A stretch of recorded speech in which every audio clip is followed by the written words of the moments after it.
Assalamualaikum warahmatullahi wabarakatuh. Senang sekali jumpa kembali dengan Wahyu di AS. Kali ini kita akan sajikan informasi berkenaan dengan penerimaan peserta didik baru jenjang SMA SMK di wilayah Provinsi Jawa Timur untuk tahun pelajaran 2021-2022. Tentu informasi ini bisa cukup membantu bagi Bapak Ibu yang putra-putrinya sekarang sedang akan masuk ke jenjang SMA SMK. Dan juga mungkin Bapak Ibu atau adik-adik banyak yang bertanya, kira-kira jalur untuk bisa masuk ke SMA SMK di Provinsi Jawa Timur itu apa saja? Di video sebelumnya telah disajikan beberapa jalur. Yang pertama adalah jalur berkenaan dengan jalur afirmasi, jalur perpindahan tugas orang tua, jalur prestasi lomba, jalur prestasi nilai akademik. Dan kali ini akan disajikan berkenaan dengan jalur zonasi ya. Oke, kira-kira jalur zonasi itu apa ya? Oke, ya. Jalur zonasi itu diperuntukkan bagi calon peserta didik baru jenjang SMA yang berdomisili di dalam zona dan atau luar zona yang berbatasan, dan calon peserta didik baru jenjang SMK yang berdomisili di dalam zona dan atau luar zona. Jadi kalau di SMA itu zona dan luar zona yang berbatasan, sementara kalau SMK di dalam zona dan atau luar zona. Berdasarkan alamat pada kartu keluarga yang diterbitkan paling singkat 1 tahun sebelum tanggal pendaftaran PPDB 2021. Ini yang perlu dicatat ya. Jadi KK yang digunakan adalah yang diterbitkan paling lambat 1 tahun sebelum tanggal pendaftaran ya. Oke, selanjutnya bagi sekolah jenjang SMK atau SMA yang berada di kabupaten kota perbatasan provinsi dapat menerima calon peserta didik dari luar provinsi yang berbatasan selama pagu belum terpenuhi tanpa dibatasi kuota. Jadi bisa menerima dari provinsi lain di perbatasan ya, dengan catatan pagunya belum terpenuhi tanpa dibatasi kuota ya.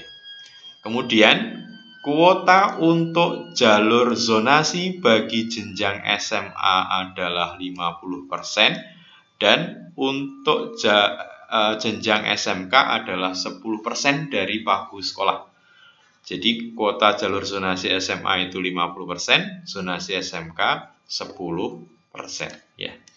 Kemudian calon peserta didik baru jenjang SMA dapat memilih paling banyak 3 sekolah dengan ketentuan ketiganya dalam zona atau 2 dalam zona dan 1 di luar zona yang berbatasan. Sementara untuk SMK, maka calon peserta didik baru bisa memilih paling banyak 3 kompetensi keahlian dalam 1 sekolah atau sekolah yang berbeda dalam zona dan atau luar zona. Berikut adalah beberapa ketentuan yang perlu diperhatikan dalam hal ya kartu keluarga ya. Dalam hal kartu keluarga sebagaimana dimaksud pada sebelumnya, tidak dimiliki oleh calon peserta didik karena keadaan tertentu, maka dapat diganti dengan surat keterangan domisili yang diterbitkan oleh lurah atau kepala desa atau pejabat setempat lain yang berwenang tanpa dibatasi masa mulai berlaku. Keadaan tertentu yang dimaksud adalah karena bencana alam dan atau bencana sosial ya.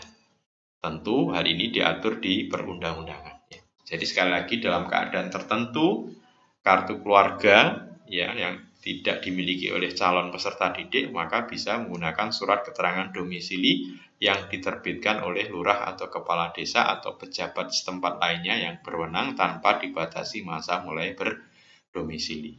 Dengan keadaan tertentu yang dimaksud adalah bencana alam atau bencana sosial, misalkan kerusuhan atau konflik sosial, sebagaimana diatur dalam perundang-undangan. Ya. Berikutnya juga yang perlu diperhatikan bahwa untuk ya kartu keluarga baru yang diterbitkan kurang dari 1 tahun karena suatu hal harus dilampiri surat keterangan dari Dinas Pendidikan dan Pencatatan Sipil, Dispenduk Capil ya, di kabupaten kota setempat dengan disertai penjelasan atau alasan perubahan kartu keluarga.